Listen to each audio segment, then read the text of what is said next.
El que clama a Jesús puede estar seguro que Él responde.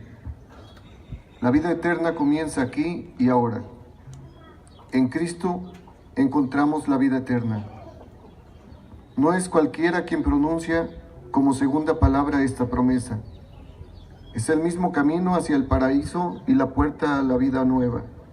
Con autoridad puede darnos este mensaje para la esperanza. Hasta el último momento Jesús se preocupa por aquellos excluidos y marginados de la sociedad. A nosotros no nos es debido contradecir la palabra de Dios. Debemos velar por darle cumplimiento para allanarle el camino, pero no. Por lo general hacemos lo contrario. En lugar de abrir las puertas del paraíso, se las cerramos en la cara a aquellos a quienes Jesús mismo invitó y llamó. Condenamos a las prostitutas, a los presos, a los enfermos y mucho más si son de SIDA, a los homosexuales, a los drogadictos, a los criminales, a los violadores y más aún a los que no tienen el mismo color de piel que yo, la misma ideología política, la misma condición social. Nuestras comunidades o membresías no se salvan de esta acusación, porque muchas veces les cerramos la puerta a los demás tan solo por ser diferentes. Otras tantas veces que recibimos a alguien, pero no le damos su lugar.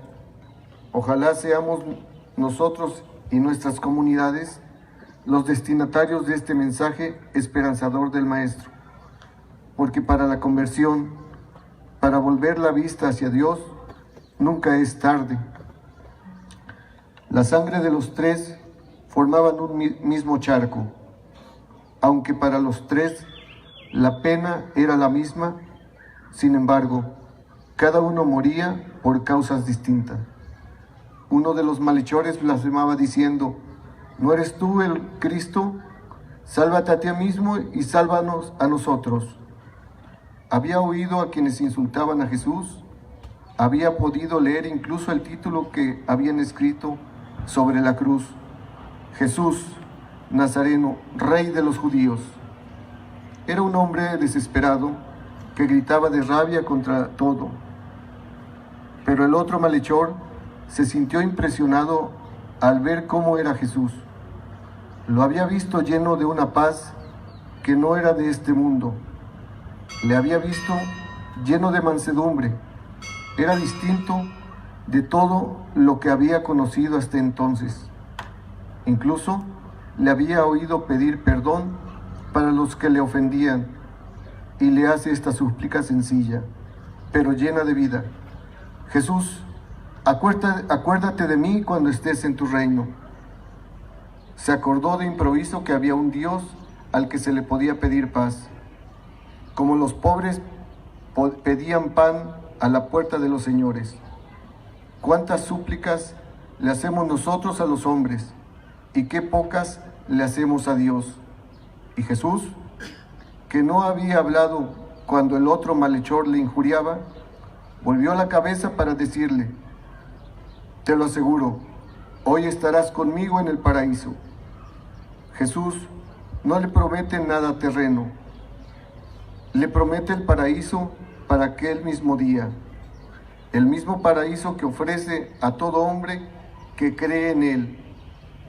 Pero el verdadero regalo de Jesús, que Jesús le hacía a aquel hombre, no era solamente el paraíso. Jesús le ofreció el regalo de sí mismo, lo más grande que puede poseer un hombre o una mujer, es compartir la existencia con Jesucristo. Hemos sido creados para vivir en comunión con Él.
Madre, he ahí tu hijo.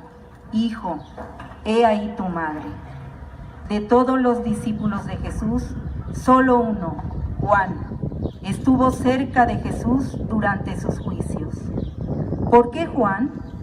José había muerto. Juan era hijo de Zebedeo y Salomé, quien era hermana de María, y por lo tanto Juan era primo hermano de Jesús, lo cual también es probable. Vemos que en el Evangelio son rechazadas palabras de Dios para quienes no tienen lugar en la sociedad. Con la muerte de Jesús, María quedaba desamparada, pero no fue demasiado su dolor como para olvidarse de su madre. Jesús nos deja un ejemplo para que todos podamos seguir, la Iglesia de Cristo, los verdaderos hermanos de Jesús. Están puestos para recibir al desamparado y necesitado. El discípulo amado ya soportó la cruz, vio a su maestro y amigo sufriendo y muriendo. Por eso Jesús lo recompensó tan pronto. Le encomienda a María, su madre. ¿Pero qué significa esto? Jesús no quiere dentro de su familia ningún excluido, y María, sin ningún varón cerca, quedaría fuera de la sociedad. Volvemos al mismo tema que antes, los excluidos. Y es que la misión de Jesús se dirigía a ellos con especial predilección. El hermano de todos no quiere que nadie quede fuera del reino y de la liberación definitiva. Hace ya 2000 años que Jesús entregó a su madre a todos los hombres en la persona de Juan. Y ella sigue acompañándonos. Acompaña a los pueblos haciéndose uno de nosotros. Y ahí, junto a la cruz, estaba María, su madre. La presencia de María junto a la cruz fue para Jesús un motivo de alivio, pero también de dolor, porque sabía Jesús que ella quedaría abandonada. Tuvo que ser un consuelo el verse acompañado por ella que por otra parte era el primer fruto de la redención, pero a la vez esta presencia de María, la madre de Jesús, tuvo que producirle un enorme dolor al ver en el Hijo los sufrimientos que su muerte en la cruz estaban produciendo en el interior de su madre. Era la presencia de una mujer, ya viuda desde hacía años, según lo hace pensar todo, y que iba a perder a su hijo. Jesús y María vivieron en la cruz el mismo drama de muchas familias, de tantas madres e hijos reunidos a la hora de la muerte. Después de largos periodos de separación, por razones de trabajo, de enfermedad, por labores misioneras en la iglesia o por azares de la vida, se encuentran de nuevo en la muerte de uno de ellos.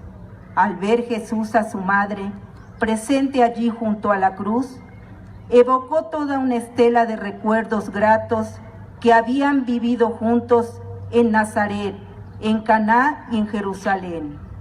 Sobre sus rodillas había aprendido el Shema, la primera oración con que un niño judío invocaba a Dios. Agarrado de su mano, había ido muchas veces a la Pascua de Jerusalén. Habían hablado tantas veces en aquellos años de Nazaret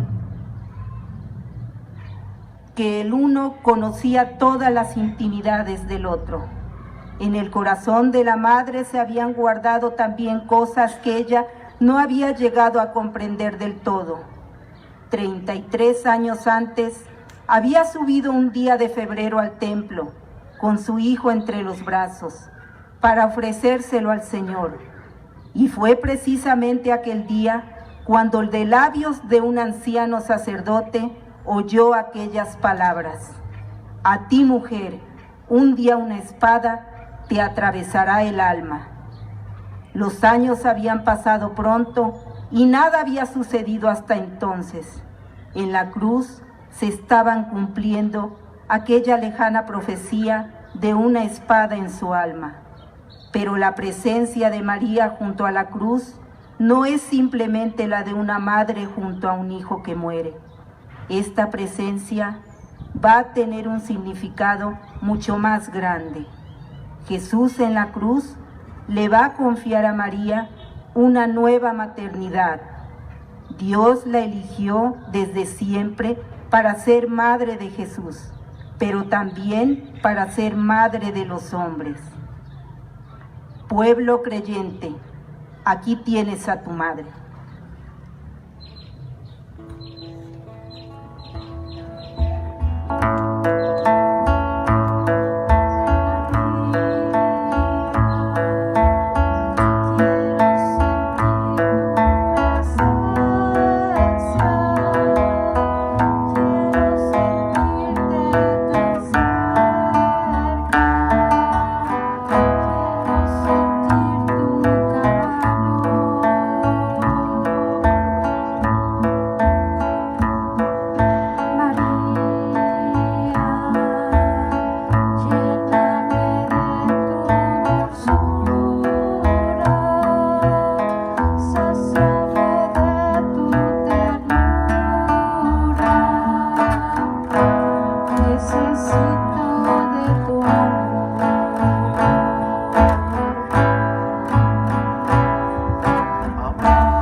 Dios mío, ¿por qué me has desamparado?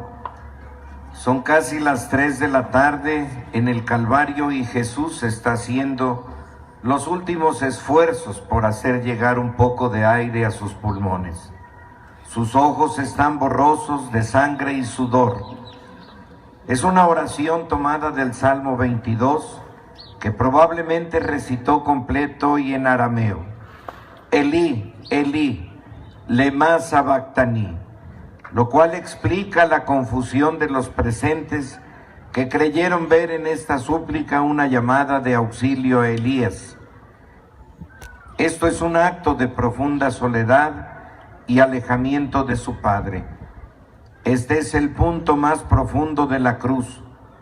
Probablemente este sea el texto más misterioso. ¿Cómo es posible que Dios desampare al justo? ¿Cómo es posible que Dios se separe de su Hijo? ¿Cómo es posible que Dios se separe de sí mismo? Señala el profundo abismo que existe entre Dios y la humanidad. Jesús revela que en el sentido más profundo de la palabra, todos estamos desamparados.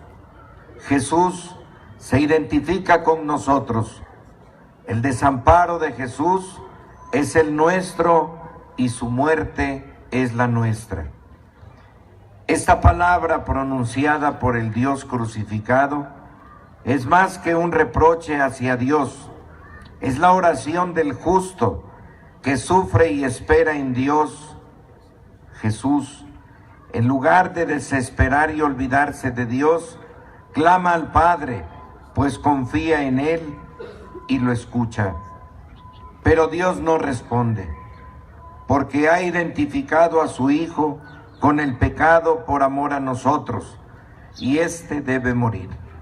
Jesús, colgado en la cruz, es rechazado ahora por el cielo y por la tierra, porque el pecado no tiene lugar.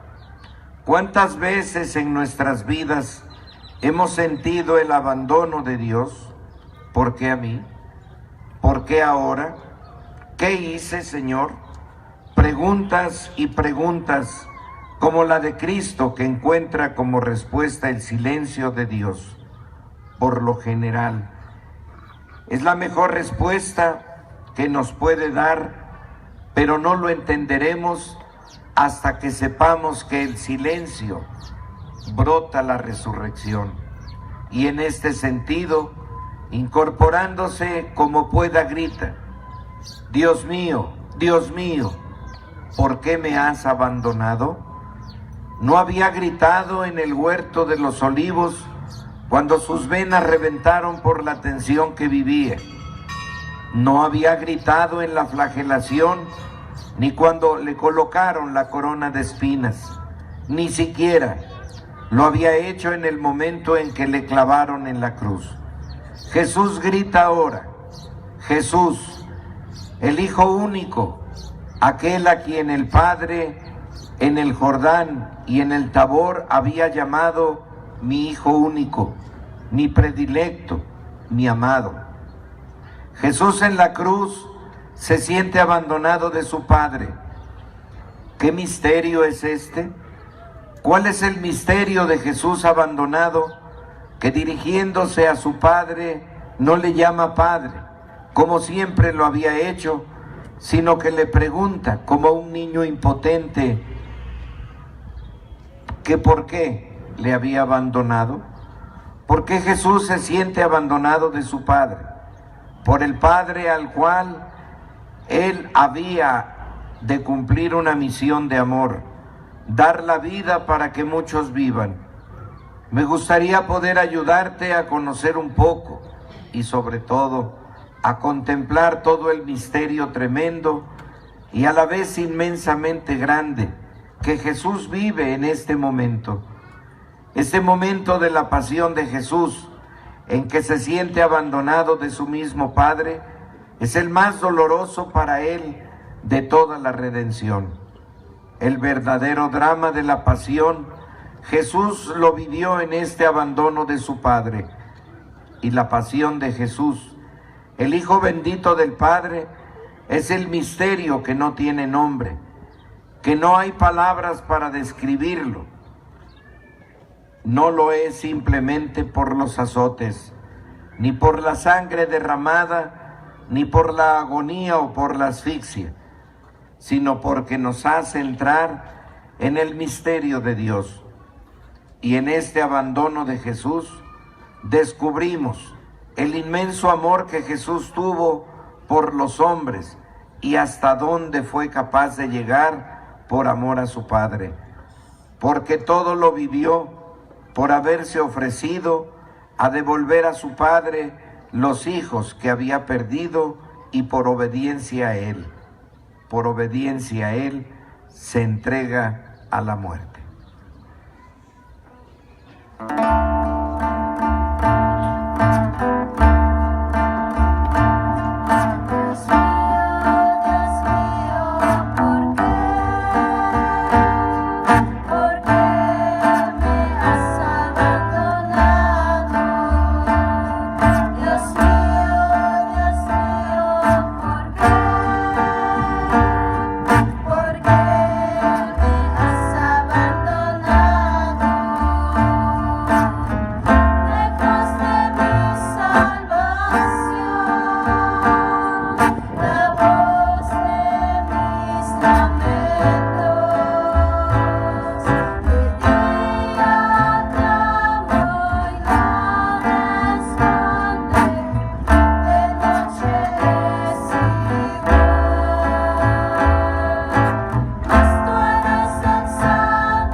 es la expresión de un ansia de Cristo en la cruz.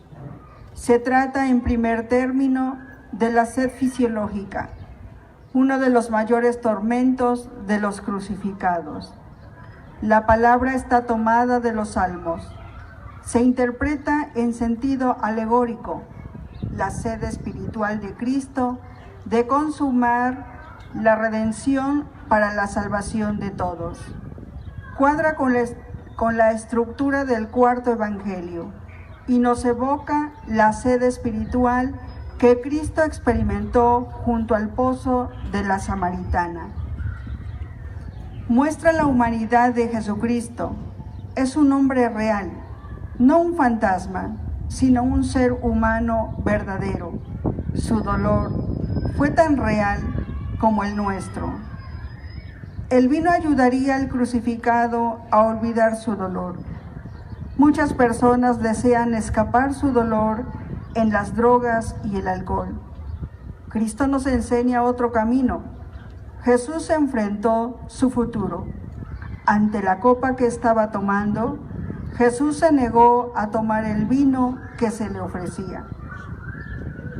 Esta palabra es lo más pequeño que Jesús gritó desde la cruz, pero una de las cosas más humanas y más profundas. La sed es algo profundamente humano y natural, tan necesario para conservar la vida, tanto casi con la misma existencia de Dios que nos conserva. Pero la sed de Cristo es mucho más profunda. No puede ser calmada solo con agua. Es la sed de que todos sus hermanos puedan tener agua y comida suficiente. Es la sed de los pobres de ayer, de hoy y de siempre. ¿Nos preocupamos de calmar la sed de nuestro pueblo? Uno de los más terribles tormentos de los crucificados era la sed. La deshidratación que sufrían debido a la pérdida de sangre era un tormento durísimo. Y Jesús, por lo que sabemos, no había bebido desde la tarde anterior. No es extraño que tuviera sed. Lo extraño es que lo dijera. La sed que experimentó Jesús en la cruz fue una sed física. Expresó en aquel momento estar necesitado de algo tan elemental como es el agua. Y pidió, por favor, un poco de agua, como hace cualquier enfermo o moribundo.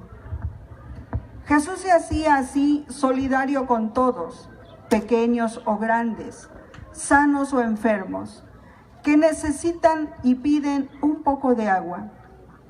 Y es hermoso pensar que cualquier ayuda prestada a un moribundo nos hace recordar que Jesús también pidió un poco de agua antes de morir. Pero no podemos olvidar el detalle que señala el evangelista San Juan. Jesús dijo, tengo sed. Para que se cumpliera la escritura, dice San Juan, Jesús habló en esta quinta palabra de su sed, aquella sed que vivía Él como Redentor. Jesús en aquel momento de la cruz, cuando está realizando la redención de los hombres, pedía otra bebida distinta del agua o del vinagre que le dieron. Pero más de 2 años antes, Jesús se había encontrado junto al pozo de Sícar con una mujer de Samaria, a la que había pedido de beber. Dame de beber. Pero el agua que le pedía no era la del pozo, era la conversión de aquella mujer. Ahora, casi 3 años después, San Juan, que relata este pasaje, quiere hacernos ver que Jesús tiene otra clase de sed. Es como aquella sed de Samaria, la sed del cuerpo. Con ser grande es limitada. La sed espiritual es infinita. Jesús tenía sed de que todos recibieran la vida abundante que Él había merecido, de que no se hiciera inútil la redención, sed de manifestarnos a su Padre, de que creyéramos en su amor, de que viviéramos una profunda relación con Él, porque todo está aquí, en la relación que tenemos con Dios.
Está cumplido.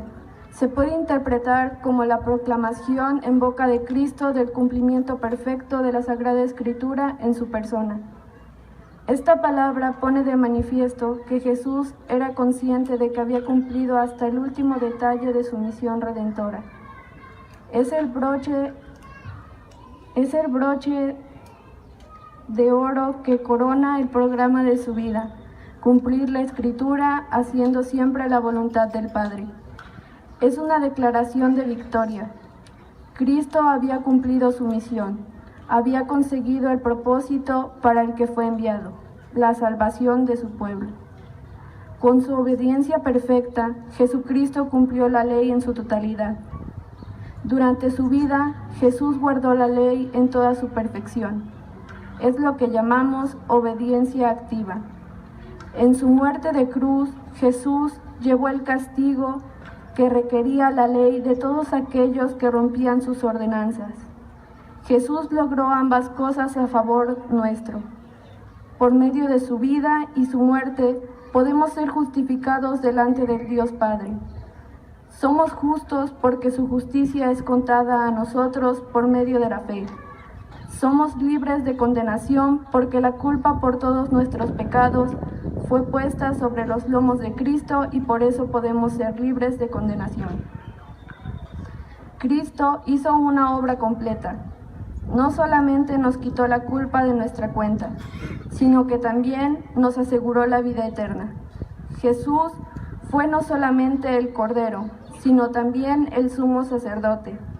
Gracias a la muerte de Cristo, hoy podemos nosotros allegarnos a Dios por medio de Jesús.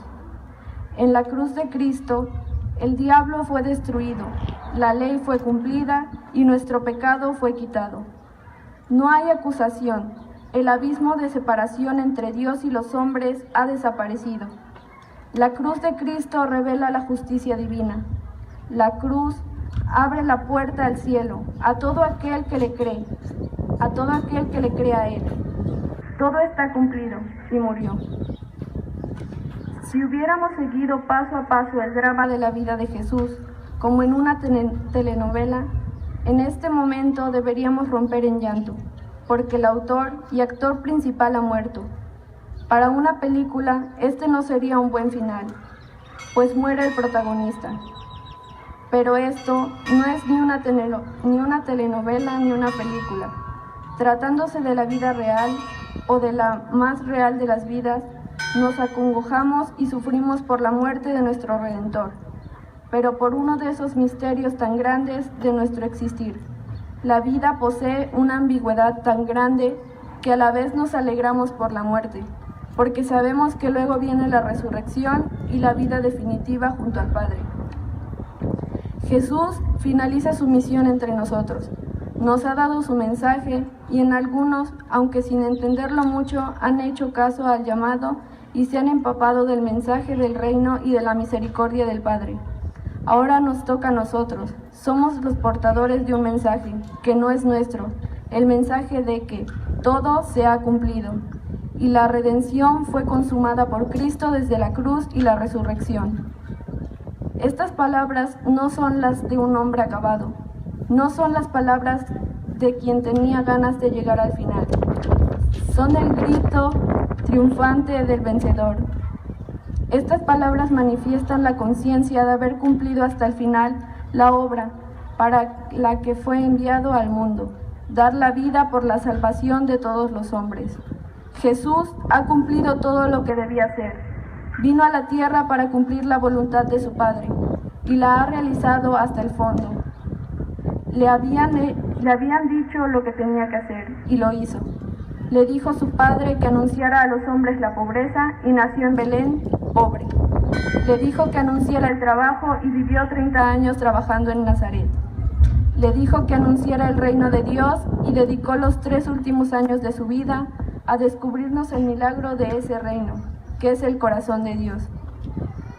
La muerte de Jesús fue una muerte joven, pero no fue una muerte, ni una vida malograda. Solo tiene una muerte malograda, quien muere inmaduro, aquel a quien la muerte le sorprende con la vida vacía, porque en la vida solo queda aquello que se ha construido sobre Dios. Y ahora Jesús se abandona en las manos de su Padre. Padre, en tus manos pongo mi espíritu. Las manos de Dios son manos paternales. Las manos de Dios son manos de salvación y no de condenación. Dios es un Padre. Antes de Cristo sabíamos que Dios era el creador del mundo. Sabíamos que era infinito y todopoderoso, pero no sabíamos hasta qué punto Dios nos amaba, hasta qué punto Dios es Padre, el Padre más Padre que existe, y Jesús sabe que va a descansar al corazón de ese Padre.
Padre, en tus manos entrego mi espíritu.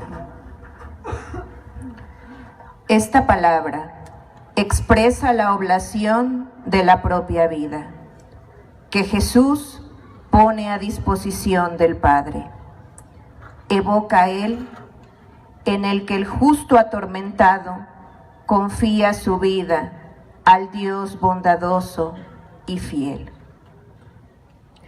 En Cristo todo se había cumplido, solo quedaba morir, lo que acepta con agrado y libremente.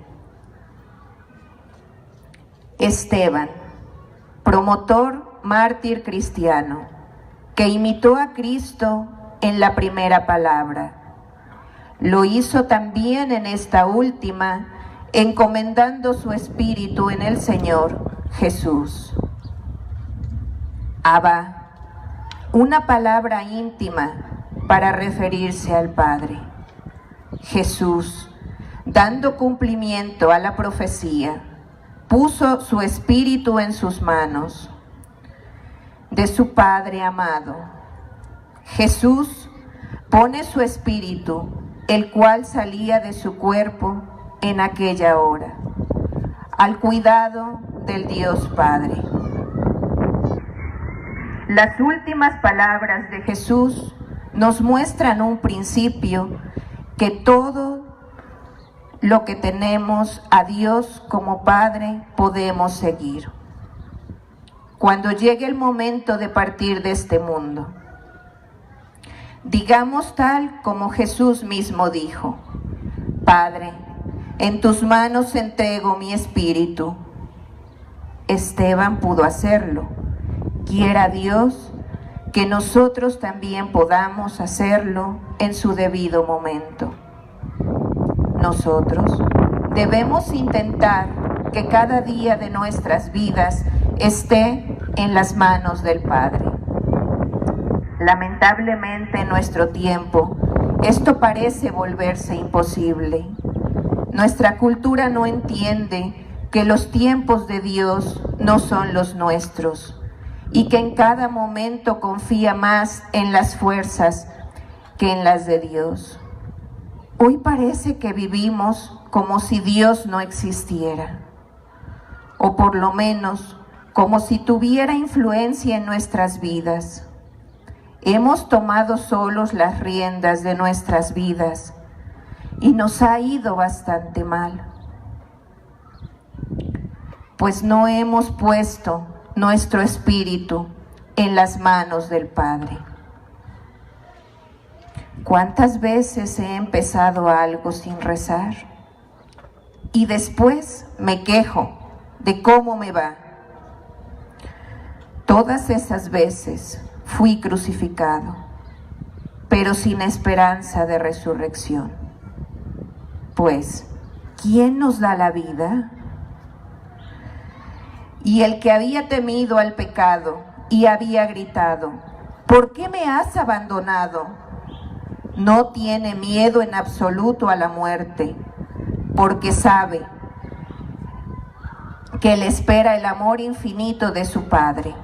Durante 3 años se lanzó por caminos y por las sinagogas, por las ciudades y por las montañas, para gritar y proclamar que aquel a quien en la historia de Israel se le llamaba el Elohim, el Eterno, el sin nombre, sin dejar de ser aquello, era su Padre y también nuestro Padre.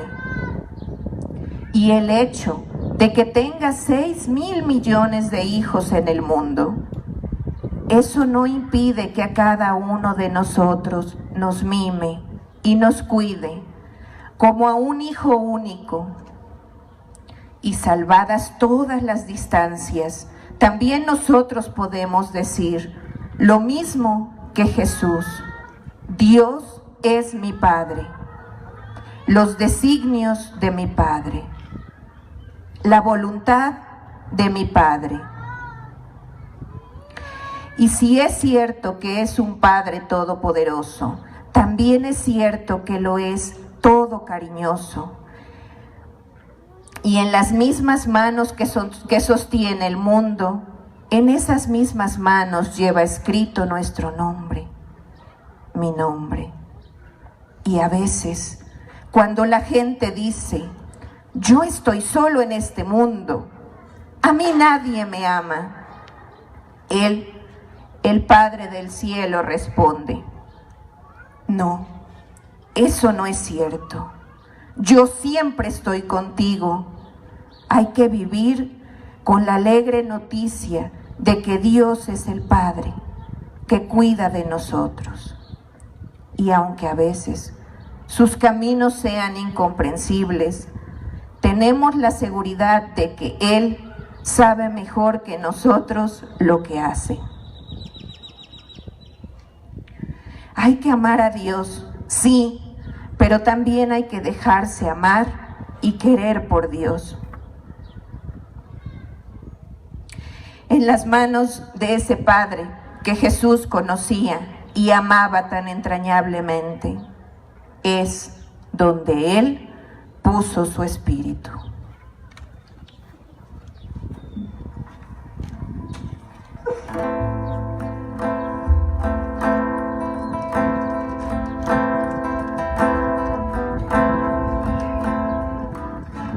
Hermanos, nos iremos en silencio y concluyamos con la oración. Dulce Madre, no te alejes, tu vista de nosotros no apartes. Ven con nosotros a todas partes y nunca solo nos dejes, ya que nos proteges tanto como verdadera Madre.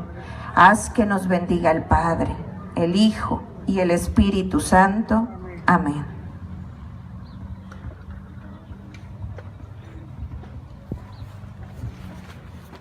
Continuamos esta tarde contemplando el misterio de la muerte redentora de Jesús el Señor. Y les recuerdo cuál es el horario de esta tarde. Dios mediante, a las 18 horas nos veremos aquí para celebrar pues la adoración a la Santa Cruz. Después, a las 19:30 horas, iniciaremos los varones nuestra procesión del silencio. Nos encontraremos allá en la capilla del Señor de la Misericordia, en la colonia Amalia Pabello. A las 20:30 horas será aquí el rosario del pésame, y al terminar haremos pues el recorrido acompañando a María nuestra Madre. Esos son los horarios de esta tarde que les recuerdo para que nos dispongamos. Así que mañana a las 9 de la mañana están invitados todos a ir al Camposanto. Tendremos allí nuestra liturgia de los difuntos. Proclamamos esa firme esperanza que no es ambigüedad, sino certeza en que Jesús resucitó y que nuestros hermanos difuntos resucitarán. Y ya en la tarde, a las 20:30 horas de mañana, tendremos el inicio de la celebración de la Pascua. Pues Dios mediante nos veremos aquí. Así que hoy les recuerdo, 18 horas iniciaremos nuestra celebración de adoración a la cruz. Y agradecemos previamente también a los hermanos de las ambulancias, de seguridad pública, tránsito, que nos han estado apoyando, como de protección civil. Y por allí todavía los hermanos de protección civil ofrecen agua por si alguien desea acercarse y recibir pues ese donativo que de ellos ha surgido. Como escuchamos en la monición, nos retiramos en silencio.